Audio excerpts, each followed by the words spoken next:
So it's becoming apparent to people in the mainstream that a significant percentage of young men have been radicalized towards the right. And this is really interestingly brought out with Tucker Carlson's interview with Nikki Haley's son, Nayland Haley, who, I mean, Nikki Haley is centre-right Republican, should we say? I mean, most people, I'd call them rhinos. I think most people in America would too.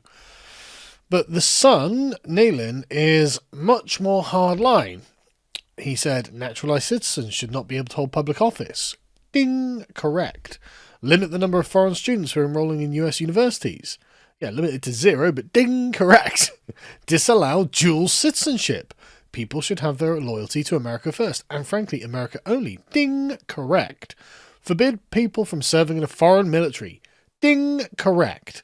These are all superb based nativist points in comparison to, say, his mum, who believes that it's not Israel that needs America, America needs Israel. I mean, that's obviously not true. And so this is actually very interesting to watch. And they're really worried about it. I mean, there are loads of articles about this interview because he's like, oh, Jesus Christ. You know, this is very far right. And the thing is, as her son says, you know, his friends don't have jobs. His friends are struggling. His friends feel demographically displaced. We don't have to just stop illegal immigration. We need to stop legal immigration. My friend groups from high school all graduated great degrees from great schools. It's been a year and a half and not one of them has a job. Not one. So I'm angry at that because I'm having to try and help my friends get jobs when their parents got jobs immediately. Not just graduating college, but out of high school. And this is the problem with the H-1Bs. There is a cohort of young men who are looking to advance in their own civilization. I mean, I realize that Ben Shapiro might be like, well, you can just move away, gang. But actually, these people are entitled, by the virtue of them being of this place, to be able to actually live in this place. And that expands more than just their local community. That applies to America writ large. And so he says, so when you see a bunch of foreigners coming here to take jobs that my friends wanted, they have every right to be pissed, and I'm pissed for them. Bravo! I mean, absolutely correct, obviously. The obviously correct opinion has come from Nikki Haley's son. And a lot of young men in America in particular have been radicalized to the right by Nick Fuentes. Now, especially after the assassination of Charlie Kirk, this has left a big void because Charlie Kirk was also going towards this kind of right-wing position. Because really, there are, I mean, it's actually kind of easy to understand because it's about whose interests you're actually advancing. Are you actually advancing the interests of the native population of the United States, as in the Americans, not the Native Americans, I'm not saying indigenous, but the sort of homegrown population of the United States? Or are you advancing someone else's interests? Now, I mean, Nikki Haley is one of the sort of Israel first types. And I'm not trying to say that I'm against Israel either. It's just, obviously, it shouldn't be Israel first in America. It should be Israel first in Israel. It should be America first in America. So, naturally, it's easy to see how the foundation has just shifted. It's like, no, it's us and ours first. And anyone who is either opposed to that or in the way of that, I'm sorry, but they just have to accept that, you know, the young men think that we're not pursuing those interests above our own. And what's really interesting about this is it seems like the New York Times view this as a way of weakening the right. And this is Ben Shapiro's opinion as well. Because you'll notice how nice a photo of Nick Fuentes they're using. Like, Nick Fuentes is actually not normally this handsome. He looks like James Dean here or something. And Michelle Goldberg cites him extensively, but also in a way that isn't derogatory, actually. And so, naturally, this has put the cat among the pigeons on the right, and you've got the Israel First types, who, you know, the Buckleyite sort of Israel First types, who are freaking out about it. But really, it's hard to understand what they're offering young men other than more of the same, more down further into the dark tunnel of essentially being a serf in your own land and not being able to get a job, not being able to get ahead, not being able to do anything with your future, and just watching how the H1Bs and various other groups are promoted ahead of you. It's like, well, I can see how that would be radicalizing. Like, you know, if it's going to be my sons over here who have had these problems, although God willing, I'll be able to help my sons. But they'll if they, you know, if they don't want to work for me, they're still going to have these problems. So and even if it wasn't, what about the other young men in this country? You know, like they don't deserve to have to deal with this either. So this is a real problem, and they've noticed that actually many of these young men are basically acolytes of Nick Fuentes, because he's been doing this for, like, I don't know, 5 years now, something like that, probably a bit more, and he's built himself a large audience. And I got an article like this in Unheard, using an old fat photo, thanks Gavin, back in February, where they say basically the same thing about me. They've got a particular line here that really stuck with me because it was interesting. It says, the 24-year-olds of today would have been 15 when I started. They grew up in the world of the YouTube essay. For them, indeed, it wasn't just fashion, it was formative. When you hear the head-banging tone of the Zoomer crew now coming through, what you are witnessing are people who have imbibed Benjamin's whole moral style. They come preloaded with the facts and arguments of the video essay era. Does migration drive growth? No. Does multiculturalism need more time to succeed? No. For them, these are settled questions. As in, what he's saying is, for the Zoomers, the politically engaged Zoomers, who are coming through the mainstream institutions now, have been fans of mine and have been watching me for the last decade and have decided, yeah, no, they've been on my journey with me, frankly, because I began probably in a very similar position to them, where they're like, yeah, okay, liberalism's fine. And now they're like, oh no, this is actually the weapon that's being used to destroy us, because that's exactly the journey I've been on. And so they get to start early in their life at a point that it took me 40 years to get to, 45 years in some cases to get to. So, and I mean, I wasn't political for a long time, so I didn't spend any time thinking about this. But good for them that they have this option. You know, I didn't have YouTube when I was their age, for better and for worse. But the point is, what they're saying is, over here, the right-wing young men all have my moral style, which is superb, because I agree with my moral style. I think I'm right, and I think I'm doing the right thing. And they're realizing that in America, the young men in America have Nick Fuentes' moral style. And so they're getting worried about it. There's a massive campaign against Tucker Carlson and Nick Fuentes at the moment. And I think the people leading that campaign are losing. I think the Ben Shapiro types, the Israel First types, are not winning the argument. And I think that actually Tucker Carlson, his latest video, when he had Anna Kasparian on, was just brutal. It was just the total destruction of his opponents on very genteel, humane, normal grounds, the kind of grounds that any person who wasn't political would hear and understand. And that's really always been Tucker's strength. They're not Nick's strengths. Nick's strengths are that he is funny and sharp. He is incisive and quick. But he's a young man. He hasn't matured into the kind of style that Tucker Carlson has had, a 50-year career or 40-year career in broadcasting, however long it's been. Sorry if I'm overestimating that, Tucker.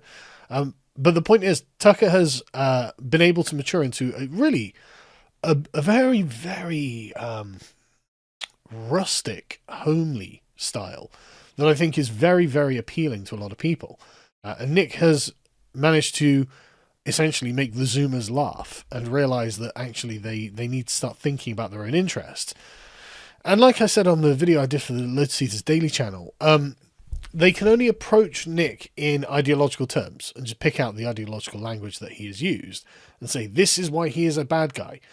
And that's not even untrue. But what it is missing the point and missing why he has appeal and cut through. Because actually, it's not really about the ideology, I think. Like with the communists, I think ideology is basically just window dressing and a sort of self-justification for saying, look, I would like to act in my own interests, our own interests, and not someone else's interests that we might be parallel to for a period of time until this person's interests intersects with ours and takes precedent. And that's not unfair. That's not wrong. Why should young men have to be like, yeah, well, we're kind of the servants of other powers, and hopefully we'll get some crumbs off the table. No, why would they want that? They don't have to concede to that at all. And so basically they're not. And they've been feeling this shift from young men to the right for a long time. And they're worried about it. They're genuinely starting to get panicky about the fact that these young men are basically leaving the liberal plantation and are saying, no, we're going to do this for us, and we're going to have what we want, and this is going to be the mission now. And good? Like, it's about time. I say it's about time, obviously. It is about time, but it's not the fault of the young men. They're not the architects of the system, and they're not self-authoring agents. They are what the system has made of them. But conversely, women are also what the system made of them. You'll be well aware of this ideology gap in America, which, as you can see, back in the 2000s, men were more conservative, but women were more conservative. Men in America haven't gotten significantly more liberal. It is slightly, but not that much more. But women have gone bonkers. I mean, you can see this dip here, the peak of woke hit around 2019, but you can see that's dipping down, but still, that's not nearly far enough. I mean, in South Korea, men have just gone dramatically south on the conservative scale, which is, based on red pill lads. But this is because who's actually materially benefiting from the system? Women are materially benefiting from a more liberal system. And so the ideology to justify why they ought to be the people who benefits drags lots of women to the left. Well, time for men to realise that actually they should be the beneficiaries of the system. Like I covered in a video the other day, women actually agree that men should be the majority breadwinner of the household. Women actually think things would be better if that's the case. But the thing is, that's in the abstract. That's not them saying, well, I don't want to give up my career. Obviously, they don't want to give up their own personal careers. So men, frankly, you're just going to have to start going further and further to the right until they get the message. Until they get the message, actually, men have a place in society that it is appropriate for them to hold. And at the moment, there are a lot of women holding that place. And it's inappropriate for them to hold that. And I'm not saying that we should have hard lines on, women should not do this, men should not do that, but whatever. I'm not talking about that. I'm talking about what, in general, people should be doing. The maxim that you have before you interface with the world. And, of course, the world is a complicated place. Things will be particular to circumstances.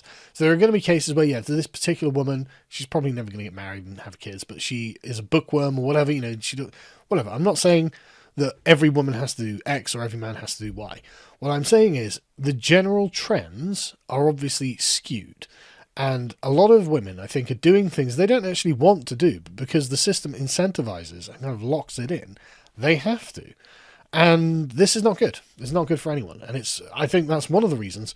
I mean, the young men who can't get jobs, but have to deal with the fact that they can see lots of foreigners who have come in and got these jobs. Well, these young men can't get married. They can't find women because women want guys who are successful, or at least moving towards success. And if you're not moving towards success, you're not getting a decent woman because she's like, well, you can't buy a house. We can't raise a family. The life that she might want, given the option, isn't available. So this is another reason why immigration has been bad for young men. And this is one of those things where it's like, okay, well, how much of the men, how many of the young men have gone to the hard right? Well, we have some demographic information. This is from Europe, but I imagine it's probably roughly the same in America, where it's about 21% of men generally, young men in particular, though, what we're discussing here, who have gone basically far right? Percentage of votes for the far right by age group and gender. So 16 to 29, 21%, 30 to 64, 21%, 65 plus, 21%. So about a fifth of the men are quite radically far right.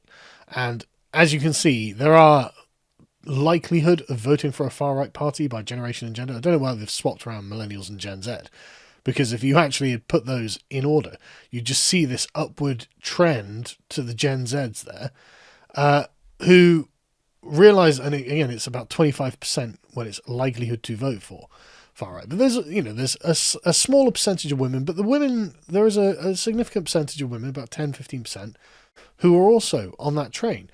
And the The thing that I think that these young right-wing men and women need to do is begin to properly articulate why they're right, why essentially a sort of critical theory of being right-wing, what being right-wing does for a society and what it promises in the future. Because the left has been very, very good at this, articulating a vision. And now the vision itself obviously is monstrous, but they have at least been able to articulate, you'll be free, you'll never be oppressed, oh, you'll have all this money and all this wealth. Yeah, and you'll be incredibly lonely, and you'll never have a family. That goes with it. Now, the right needs to be able to properly articulate why it exists and what it does. What's the point of the right, actually, is the question. And this is one thing that actually the right has been very poor at communicating. Why should you be right-wing? And that's something that basically Gen Z needs to think about.